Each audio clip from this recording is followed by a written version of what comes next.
On July 5, we begin with the significant AFP updates po pala muna. On July 7, 2024, ang ating Philippine Air Force has deployed an initial contingent to participate in the Pitch Black exercises hosted by the Royal Australian Air Force o yung ating RAF, scheduled from July 12 to August 2. The Philippine Air Force contingent was ferried from the Philippines to Darwin, Australia via the RAF KC-30 aircraft. The crucial equipment and operational cargo were transported by the RAF C-130 and the Philippine Air Force C-295 aircraft, ensuring the seamless arrival of all necessary assets for the exercise. The main contingent will fly to Darwin a few days from now, prior to the official start of the exercise. More details will be given by our Philippine Air Force PAO po later.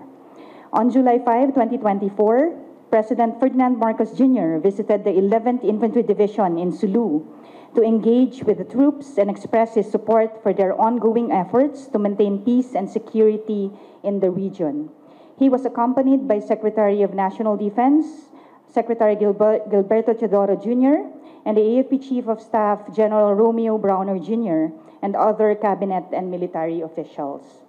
The visit highlighted the division's proactive engagement with local communities and leaders, emphasizing their vital role in maintaining peace and order in Basilan, Sulu, and Tawi-Tawi. The President acknowledged the division's efforts in fostering collaboration with stakeholders to address security challenges and promote lasting peace. On July 4, 2024, General Romeo Browner Jr., the AFP Chief of Staff, welcomed Admiral Adong Panlam, Commander-in-Chief, Royal Thai Navy, during his courtesy call in Camp Aguinaldo. In their meeting, General Browner thanked Admiral Panlam for the Royal Thai Navy's continued military cooperation with the AFP. The two parties also exchanged insights on enhancing their maritime security capabilities through joint maritime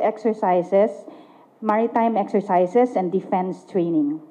As founding members of the Association of Southeast Asian Nations, or the ASEAN, both parties reaffirming their commitment to a rules-based international order to foster the region's prosperity. In the same day, the AFP Chief held its mid-year command conference with Commander-in-Chief President Ferdinand Marcos Jr. to review the progress of AFP's campaigns and programs for the first semester and to provide further directives. During the command conference, the AFP introduced the MULAT communications plan, which seeks to raise awareness and provide an informative and visually compelling representation of our seas, our rights, and our future in the West Philippine Sea. Afterwards, General Browner announced the Philippine flag patch to be an integral part of the AFP-wide battle dress uniform. This initiative aims to reinforce patriotism and solidarity as a visible reminder of AFP's commitment to upholding the Philippine sovereignty, sovereign rights, and territorial integrity. This aligns with the broader efforts of President Ferdinand Marcos Jr. to foster national pride and unity among Filipinos. On internal security operations, on July 5, 2024, the 30th Infantry Battalion and 29th Infantry Battalion, under the operational control of the 901st Infantry Brigade, Philippine Army, encountered members of the communist terrorist group in the hinterlands of Barangay Hinimbangan, Kitcharao, Agusan del Norte.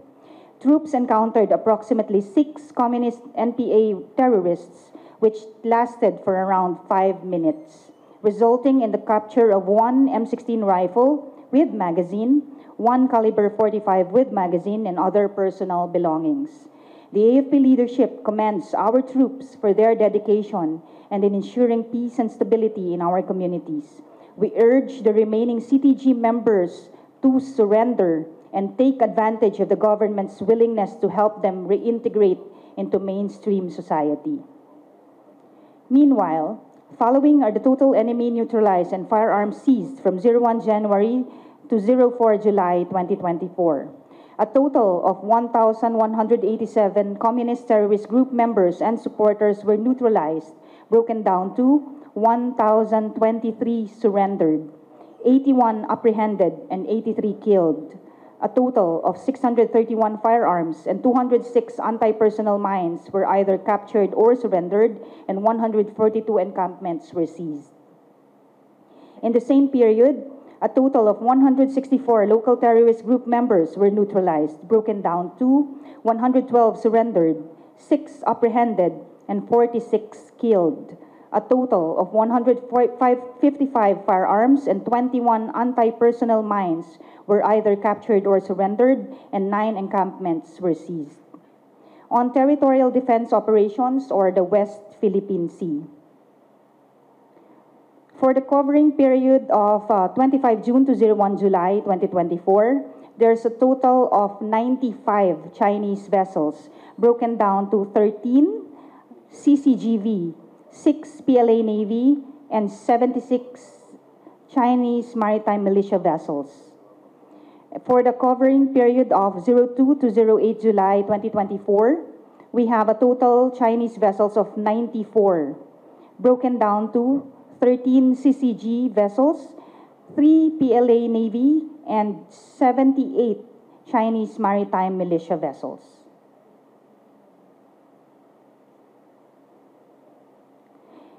The AFP remains unwavering in its commitment to safeguarding our nation's sovereignty. We maintain vigilant monitoring and an active presence in the West Philippine Sea to protect our territories and uphold our rights. We reiterate that China's activities in our waters are illegal and violate international law. The AFP remains dedicated to protecting our seas, safeguarding our rights, and securing a prosperous future for all Filipinos. More on territorial defense operations in the West Philippine Sea will be discussed by the Philippine Navy spokesperson for West Philippine Sea, Rear Admiral Roy Vincent Trinidad, after our AFP updates. For our major service updates, we have here our service spouse from the Air Force, the Army, and the Navy for updates and clarifications from the major services. They're present here. They are the spokespersons for the different branches of service at your service for further questions. That's about it for our updates. Magandang umaga.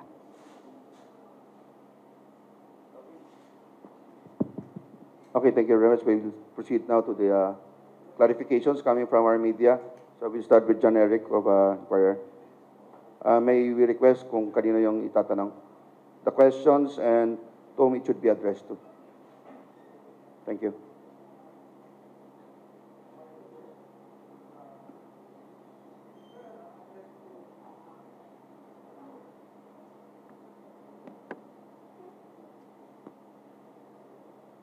Hello. Ayan.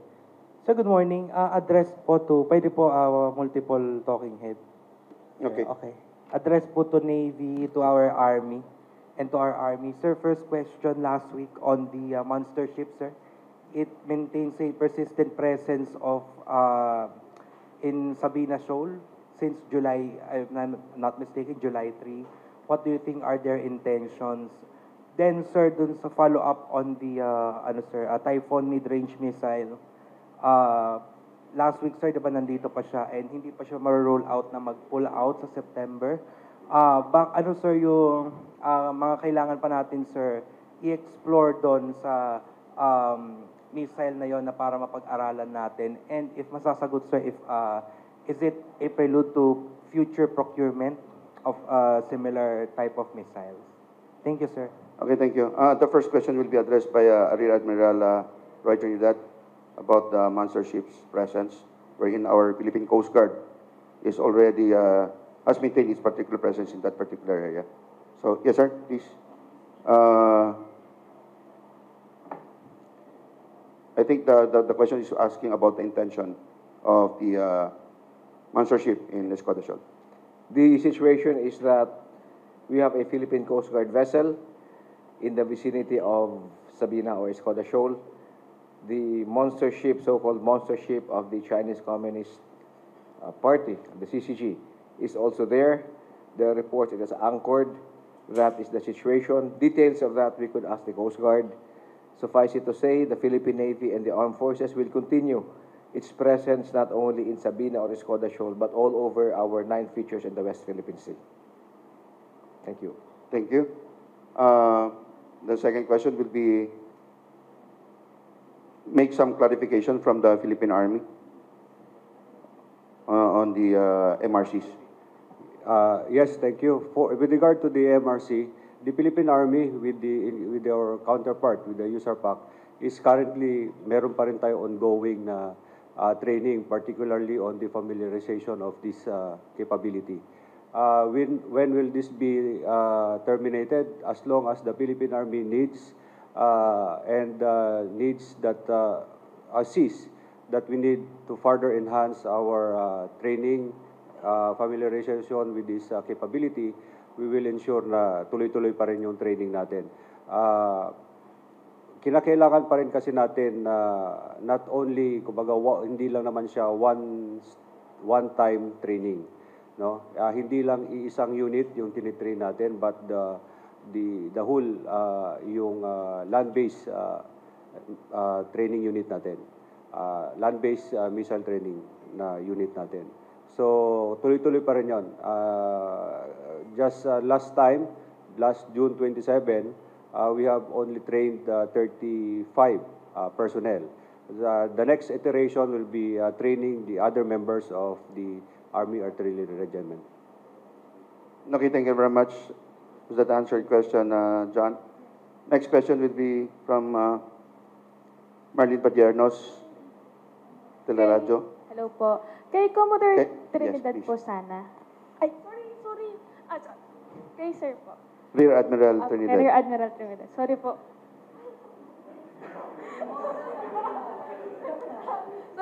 Sorry. Sir, may na-monitor po ba ang Navy tungkol po dun sa mga reports na may na-intercept daw po na dalawang PCG boats malapit sa Ayungin Shoal? Yung China Coast Guard na po yung nag-intercept, sir.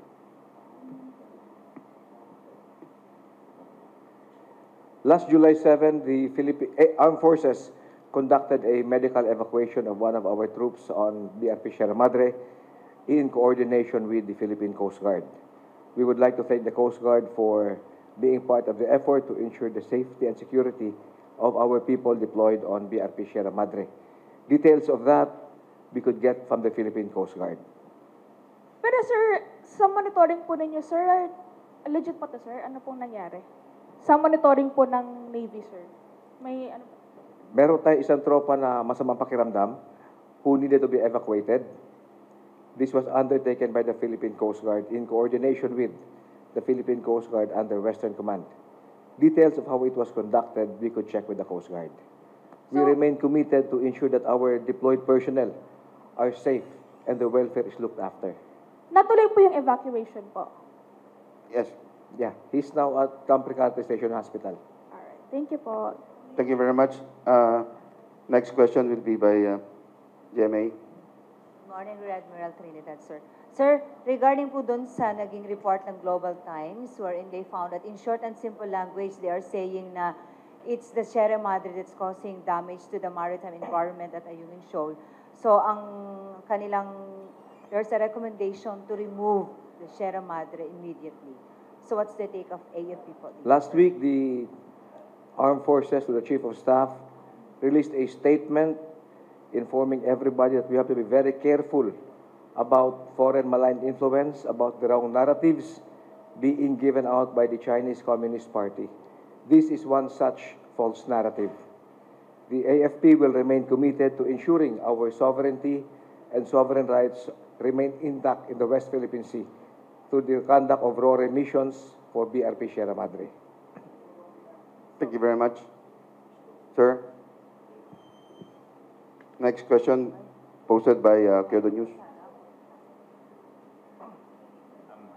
Yesterday, Philippines and Japan signed RAA finally, and beside two ministers from Japan, there are also commanders, top self-defense force officials visiting to this country.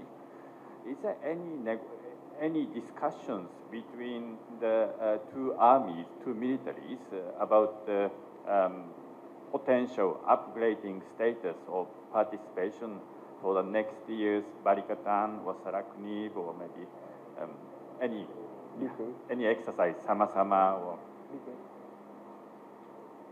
The question is, the ano yung tanong? Basically, just recently with the RIA, are there any plans for the conduct of balikatan with the Japan or in that matter? The Is that correct? reciprocal access agreement is the first step of a long process. It will have to go to the legislative bodies of both countries. We welcome all statements of support and similar activities like this, not only by Japan, but also other countries. We welcome their support in as much as these are all geared towards having a broad united front to ensure that the rules-based international order in the South China Sea will remain. Okay, thank you very much. Yes, yes, please. Hi, good morning, Sir. Joanna Balyaran from GG Press. Sir, about the RAA, maybe Colonel Padilla can add to or answer the question. Does the AFP plan to conduct similar exercises similar to the Balikatan, or an exercise with the Japanese forces on that scale, no? Ganun kalaki. So, do we plan to hold bilateral exercises with Japan, like on the scale of Balikatan? Yes, ma'am. At this point, we are on the level of the signing of the agreement per se. But as to the details on how to move forward, this will be in the coming days or so, no? As the good Rear Admiral said, it will still pass through the different legislative process. And then moving forward, there was like some sort of an IRR that's gonna come out later on. And this is actually our hope and forward-looking. That is what we are envision it to be, because this will be more of military exercises and trainings from both ends. So, there's no design yet on what's going to happen next year? Not yet. Not yet. Not yet. Okay, thank you very much. Yes, please, from ABS-CBN. Then after that will be from Rappler. Hi, sir. I have two questions po. Ay, sorry. Kanino po? Kay Real Admiral Trinidad. Okay. Yes. And the next po kay Colonel Castillo po. Sir, yung balikan ko lang po yung sa July 7 sa Ayungin po.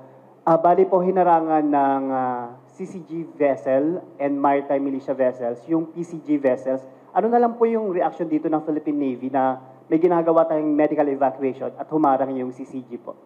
The bigger picture is that there was a personnel who needed to be evacuated. He was successfully evacuated and brought to Camp Recate Station Hospital.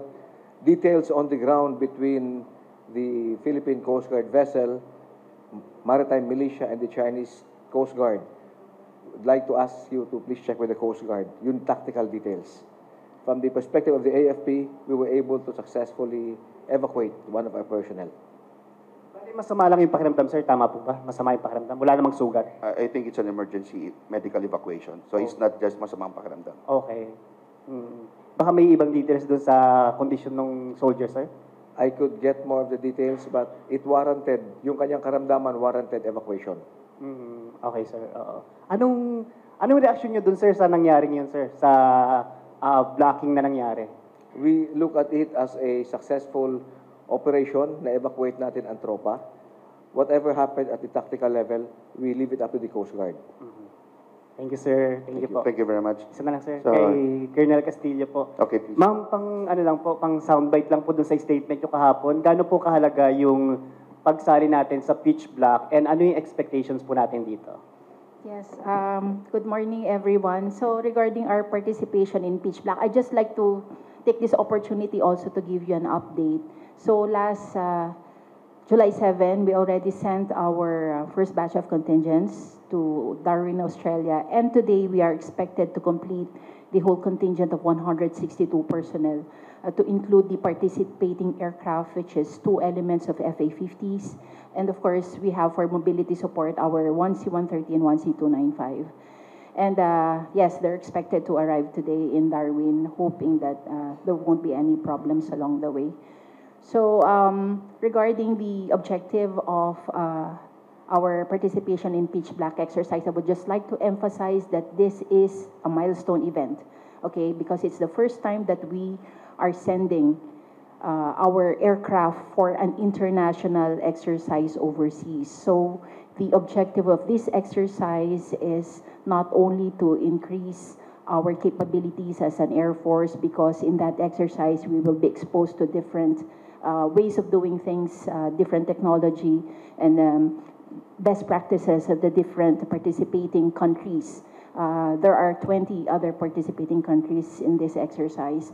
Of course, also the interoperability with the other air forces for future operations to secure regional peace and security within the region. And that's it, basically. Most of the exercises are focused on fighter capability operations. Also, other field training exercises. There will also be subject matter experts. So the involvement of the Air Force here is not only focused on fighter operations. We are sending other personnel who are experts in search and rescue operations and airlift operations, because there will be a lot of exercises, actual exercises, and subject matter exchanges where we can learn best practices from other participating nation countries. Thank you. Okay, thank you very much. Next is Rappler, then followed by Daily Tribune and TV5. Hi, to whoever can address the question about the RAA. So we just want to seek clarification. Would like to address the question too? Perhaps Anybody? the spokesperson of the AFP. Spokesperson, please. Yes stand. po. Just clarification on the text and substance of Article 21 po ng RAA concerning yung command and control in criminal and disciplinary jurisdiction. What does this mean po for AFP personnel and even civilians? I understand this also covers civilian components. Say, who will be deployed to Japan under the RAA, or vice versa, Japanese soldiers or civilian components who will be deployed to the Philippines under the RAA. Kasi na-notice din po namin sa minutes that the MOFA of Japan uploaded, there was discussions about death penalty. So what does this mean essentially po for participants under the RAA? The RAA signing activity is the first step of a long process. This will have to go through legislation, but at the end, this will allow better integration between, or cooperation between the armed forces and the Japanese self-defense forces. We welcome this in as much as the AFP will be allowed the opportunity to train and to learn with a modern military force. Details of the RAA, once it will be signed by the President after passing through legislation, will still be the subject for further discussion and the issuance of the implementing rules and regulations. Pero sir, yung text and substance will not change na po, diba? Kasi this has been signed. Basically, Congress will just reject or accept it. Otherwise, it's kicked out, right? Yes, but unless it is finally approved, signed, we could not give any comment on that. Okay, thank you very much. Next question from Daily Tribune. Please address your question to Colonel Castillo po, for Air Force. Na-mention po ni General Browner last week that President Marcos approved yung purchasing of the intention of the AFP to purchase the multi-role fighters for the Air Force. Ano po yung malaking maitutulong nito sa Air Force natin, and yung meron po ba tayong mga tao to pwedeng mag-pilot ng jet fighters na yan? Definitely, that's one of the biggest wish lists of the Philippine Air Force, to have more fighter aircraft in our fleet. As mentioned, we are hoping to have multi-role fighters. And compared to what we have right now, what we have right now are FA-50s. But if we're going to have multi-role fighters, that would mean stronger aircraft, better aircraft, longer range, better fighting capability.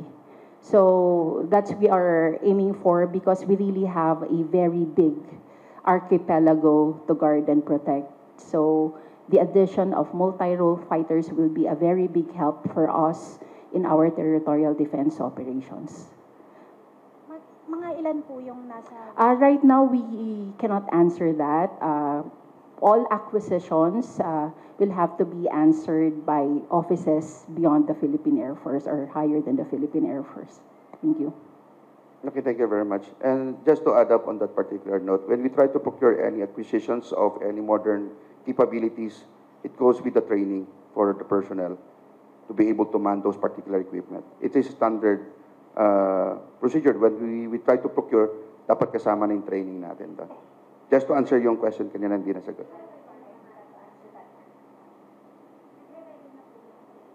Well, we cannot speculate on what will happen in the future, but rest assured it will be, those things will be answered. Part of acquisition and of new equipment involves yung maintenance, initial maintenance for sustainment, at the same time yung training. Okay, thank you. Okay, thank you very much.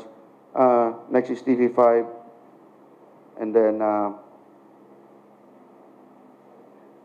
TV5 muna. Good morning, sirs, ma'am. Balikan ko lang, sir, within the RAA, and with the signing of the RAA between the Philippines... Kanina pala yan, Brian. Who will answer that? Anybody who could answer Okay. between them.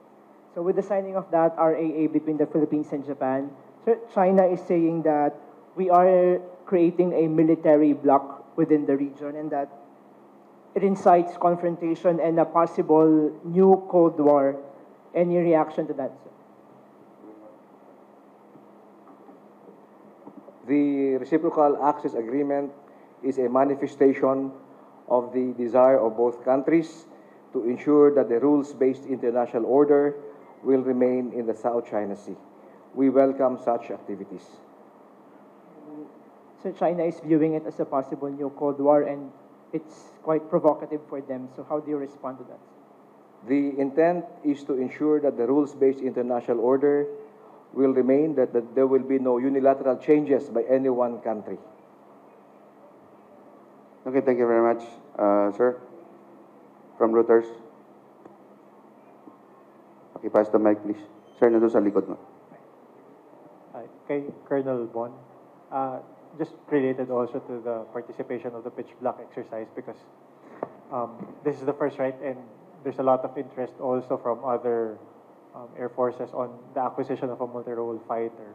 What stage are we at in terms of the procurement process? And I understand it is to higher officials on the decision, but did the Air Force recommend particular assets or jets that it prefers for the Philippines to acquire? Yes, as part of the acquisition process, the major service usually sends the list of capabilities that we need, our preferred capabilities. We don't specify specific models for the aircraft.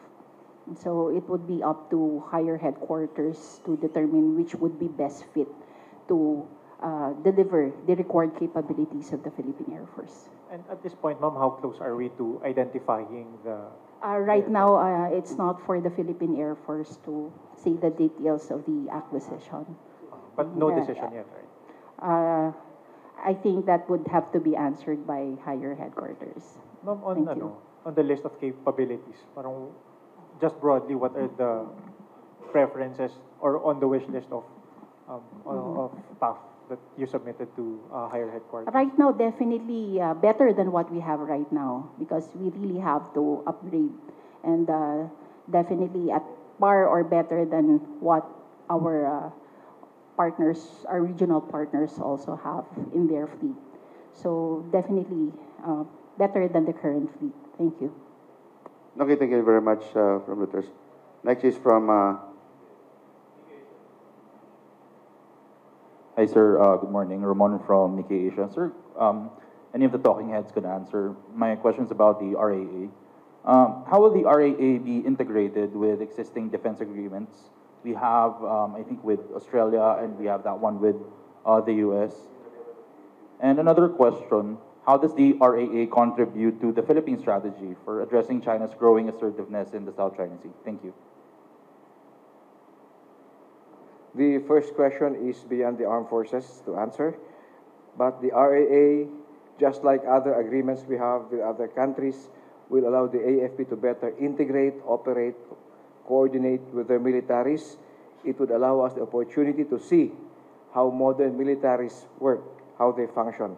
It's a very welcome move. And the bigger picture, again, I mentioned, we need to establish a broad united front to protect the rules-based international order. Okay, thank you very much. Next question will be from AFP. Then after that, DCXL. And to be followed by Marisol Abdurrahman of GMA. Sir, Cecil Morella of the AFP International News Agency. I guess to Colonel Padilla and service spokespersons, I'd like to get from you a rundown of defense equipment that you are discussing with Japan, which has promised to continue to supply defensive security equipment to the Philippines following yesterday's visit. And we were told that the Air Force took delivery of surveillance systems last October and earlier this year. Are there any more equipment that are in discussion with Japan that you want to acquire from Japan, either from the government or from private Japanese companies? Thank you very much, sir. As stated a while ago, sir, any procurement would be at the level of the Department of National Defense. So the Armed Forces of the Philippines submit our list of proposed equipment that we need, and procurement will be at the DND level. We have to take into, we acknowledge that the Japanese are what we say dubbed as living in the future. So quoting what the Air Force spokesperson said, better than what we have currently. Thank you, sir. Okay, thank you very much. Next is from Angel Ronquillo. Hi po, kay Colonel Padilla po, kay Sir Trinidad. Sir, tumanggi po kasi yung China. Sinong Trinidad you're kay talking? Rear Admiral. Sir, tumanggi po yung China na magbayad ng 60 million na danyos dun sa pinsalang idinulot sa Pilipinas sa nakalipas po na RORE mission sa Ayungin Shoal. For the side of the AFP, we have submitted our report. We demand for the return of government equipment, which is our rifles that were taken illegally, and we have also gave a breakdown of the damages incurred. As to their part, we would want them to acknowledge and be the bigger person in this, and follow the rules-based order in international law. Any follow-up? Okay, next will be from Marisol Abdurrahman of GMA. Trinidad, sir. So, no matter what happens, sir, kahit anong gawin nila, Sierra Madre will remain at Ayungin Shoal. What's that? So kahit anong, kahit anong demand, kahit anong pressure, kahit anong sinasabi niyo pong false information, no matter what happens, Sierra Madre will remain at Ayungin Shoal. We will not give up that ship. It is an indication of the government stand. It is the mandate of the AFP to ensure the integrity of the national territory. All right. Sir, compared ng mga nakaraan, like, so that we can just picture, hindi kami imagination lang para magkaroon ng idea, hindi lang kami kundi yung sambayanan. How will you describe now the situation at West Philippine Sea? Hindi na babawasan yung kanilang mga vessels, monster ship is already there. Like, how will you describe the situation now, sir? Are there still aggressive moves that they do aside from the usual pangaharang every time there's RORE or evacuation? Kumusta pang sitwasyon doon ngayon, sir? What is happening in the West Philippine Sea is a microcosm, is a picture of China's Communist Party's actions in the entire Southeast Asian region. Our concerns with them, their illegal, coercive, aggressive, and deceptive moves are also being done with South Korea, with Vietnam, and with other countries wherein they have overlapping claims in the South China Sea. So mas sila, sir? Mas naging agresibo sila ngayon? Compared to the past, if I could put it 5, 10, 15-year time frame, yes, they are more aggressive now. Again, this may also be reflective of some internal dynamics in their country. Meron bang impacts yan, sir, tulad nitong RAA, the exercises that were conducted with other countries? Is that a factor? Also, why are they more aggressive now? War is? May mga factor po ba yung RAA, the military exercise that we are conducting with other countries? Can those be considered as factors for their being more aggressive? The actions of countries that come together to preserve the rules-based order are always there to ensure that the rules-based order will remain. Any threat to disrupt the international system, which is based on international law, will need a broad united front of countries willing to preserve the rules-based order, where no single country must be given the liberty to change that order. Okay, thank you very much, sir. Yes, Mark Maglalad of Kay Colonel Padilla po. Good morning. Last week, meron pong kumalat na message na meron daw mga active members ng AFP calling for the resignation of Defense Secretary Gibo Teodoro in reaction from AFP regarding this message po na nag-circulate. Prior to answering for the AFP spokesperson, may we verify kung kanino po yung kanyang source of information? Sir, unknown yung nagpakalat ng message, sir. Just to make it clear that these are unknown numbers with known names that Yes, we are giving, putting it on the table for us a question for every action. Is that confirmed? Yeah. So wala pong confirmed na individual or grupo claiming that particular statement. Yes, Okay, sir. thank you very much. A simple answer to that is that these are unverified reports. Unverified Yes, report. thank you. Okay. And also, ma'am, pati yung claims na yung RORE mission was never approved noong June 17, all the details, at may mga news blackout na nangyari. So, all of it, ma'am, ay unverified reports. Yes, those are unverified reports. The sources were not yun nga, hindi siya na-identify to a particular group. So we cannot speculate on where this came from, these reports came from. Since this is unverified report, ma'am, ano masasabi nyo na may mga nagpapakalat na lang? Well, I think to further strengthen that this particular statement, the Chief of Staff has already made an issued a particular statement about these informations proliferating in the social media and even in different news and even from the media. So let us be wary of those particular informations and these informations which is aimed to na magkaaway-away tayo and then really look on destroying the value system na dito sa Pilipinas, sa mga kapwa nating Pilipino. Yes, so let me add to that. That is why the Armed Forces of the Philippines came up with our communications plan, MULAT, no? Yung plan ng MULAT says it's awakening. So this is actually intended to address itong mga ganitong issues na lumalabas, no? There's a lot of disinformation, misinformation, leading to the proliferation of fake news. And so with us having also the media as our partner for responsible journalism, we want to put the truth out there with this communications plan. With our battle cry, our seas, our rights, and our future. So dapat po ito ay ating alamin, atin pong suportahan at ating ipaglaban. Thank you very much. Okay, next question will be coming from Kyodo News. Then after that, Rappler and Daily Tribune. Kay Admiral Trinidad po. Sorry. Hello, sir. Sorry, sir, clarification lang. No July 7, Medivac, sir, did you also hold RORE po, that same activity po? The activity was to evacuate one of our personnel. It was successfully conducted. No RORE, sir? Yung evacuation? How about RORE? Was there a simultaneously held RORE? None.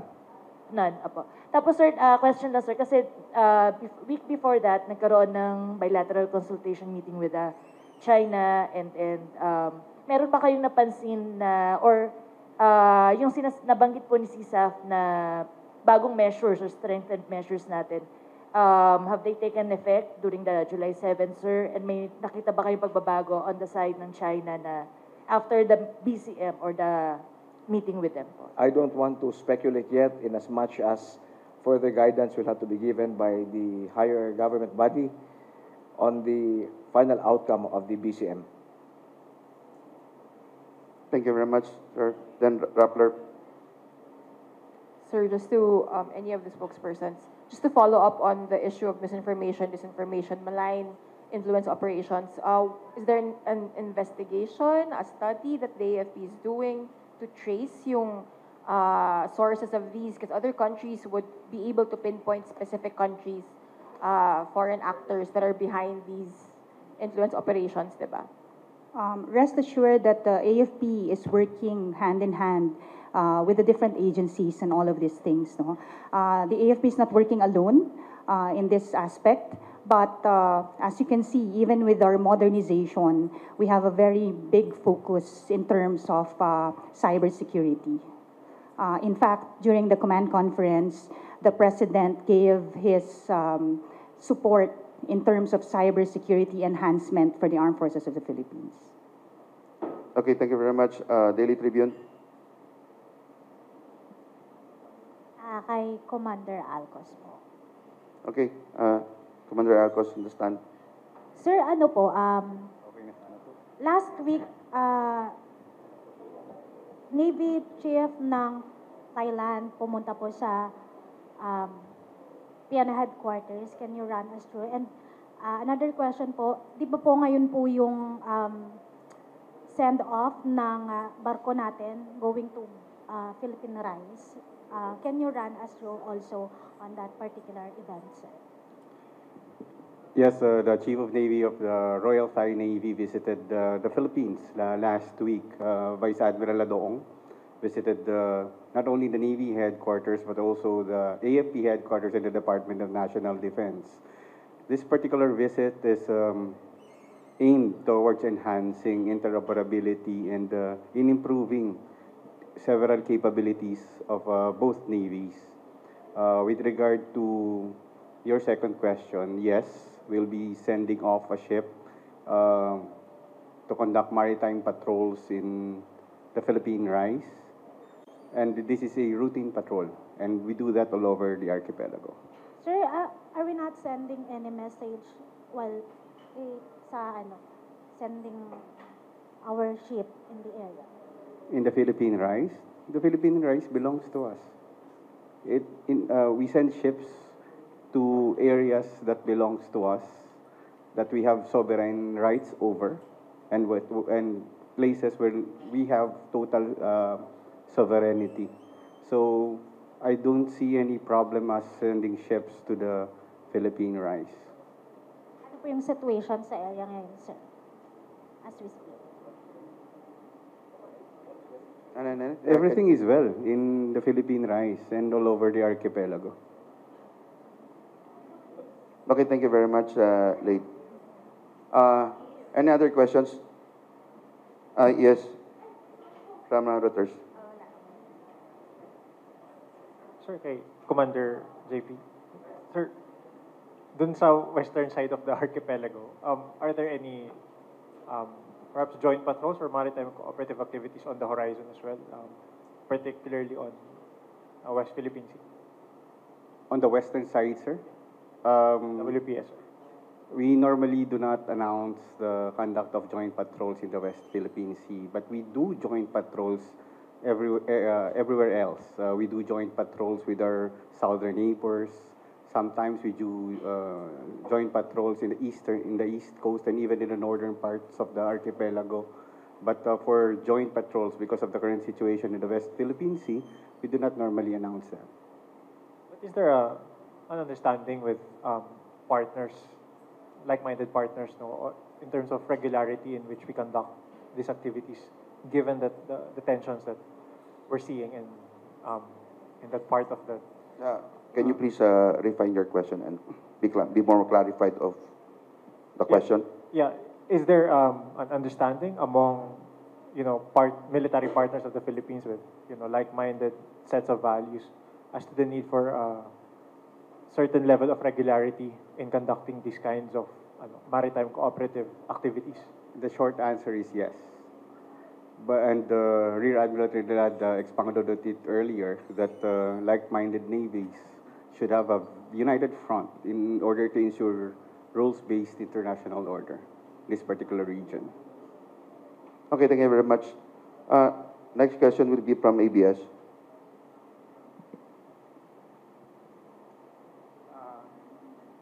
Real Alpinar And then Trinidad the po, question saka siguro po, will be followed by Colonel Malaya. Padilla. Baka lang po, hingi na lang po kami ng statement sa anniversary ng July 12 ruling.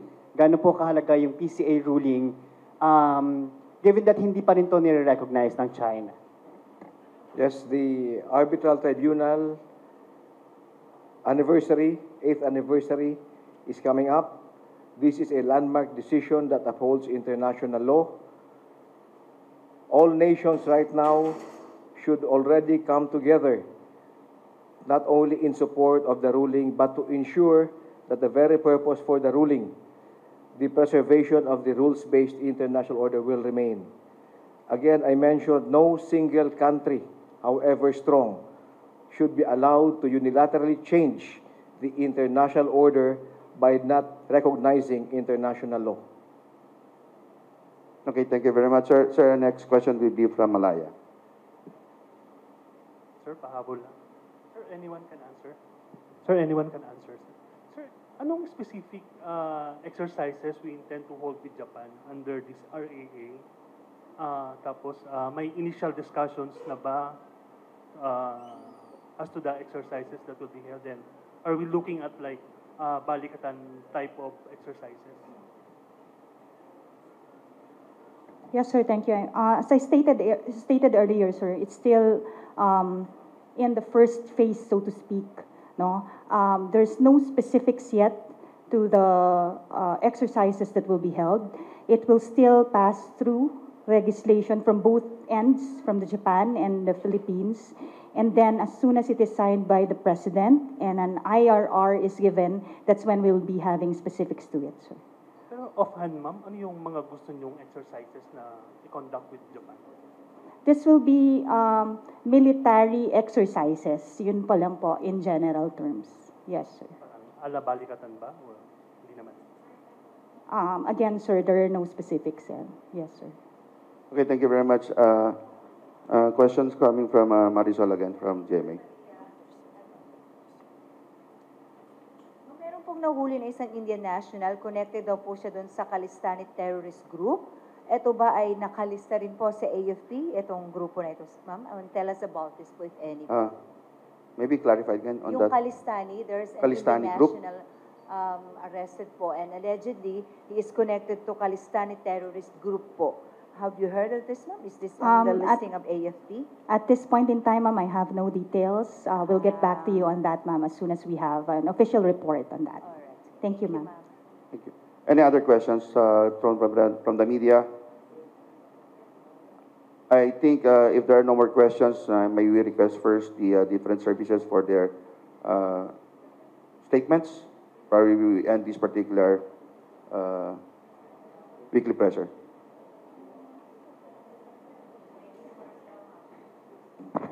Closing statements coming. So just a closing statement. Let's just see each other next week in the Philippine Air Force. The Philippine Air Force is happy to host the AFP press briefing next week. Thank you and good morning to everyone. Okay, thank you very much, Colonel Castillo. May I call the Army, Colonel De Maala, for any closing statements? Sir, for the part of the RB, wala naman kami closing statements, sir. However, just an update, sir, the Commanding General Philippine Army is currently in Indonesia for a counterpart visit, no, to bolster yung bilateral relationship natin with the Indonesian Army. Thank you. Okay, thank you very much. Coming from the Navy, Commander Alcos. Sir, last Saturday, several members of the Defense Press Corps, as true Filipinos, joined or started with the program, the Navy Reservist Program for integration in a couple of months, in a couple of weeks, and we enjoin our fellow Filipinos to join the AFP Reservist Program. There are two things that you can actively do. Number one is what was mentioned by the AFP spokesperson, maging mulat tayo. And number two is to join the AFP Reservist Program. And your Navy will continue to be a modern naval force capable of protecting our sovereignty and contributing to regional peace. Thank you. Thank you very much, Commander Alcos. May we call now, sir, the spokesperson for the Philippine Navy, spokesperson for the West Philippine Sea, Rear Admiral Trinidad. Much has been asked about the RAA. It is designed to ensure peace and stability in this part of the globe will remain through the protection of a rules-based international order. Salamat po. Thank you very much, sir. Now for the close statement from the AFP spokesperson, Colonel Padilla. Maraming salamat po sa ating mga talking heads and of course the presence of our friends in the media. I-announce ko lang po, no, I will be traveling to Jakarta tomorrow. Till the end of the week, I will be representing the Philippines to a focus group discussion on cybersecurity and the role of information technology in fostering a culture of peace in ASEAN. So, pag hinanap niyo po ako, by phone na lang po ninyo ako makontakt. Over and above all of this po, it was a very good share of ideas today. This is also part of us sharing mulat, no? Hindi lang po rito internally, but also having our voices heard in the world, no? We thank you po for responsible journalism, for sharing the truth out there. And ang sinasabi po natin sa ating mga kababayan, huwag na po tayo ang maging source ng fake news. If we see po na may kaduda-duda na mga news that is coming out there or anything po, wag na po nating i-share, bagkus i-report na po natin sa official channels for us to address it and not be the ones to proliferate fake news. Wag po tayong magkawatak-watak, let's all be united as one Filipino. Sa manlulupig, di tayo pasisiil. Maraming salamat po. Thank you very much for today's AP Weekly Presser. Magandang umaga po sa inyong lahat. Maraming salamat sa inyong presensya. Thank you very much.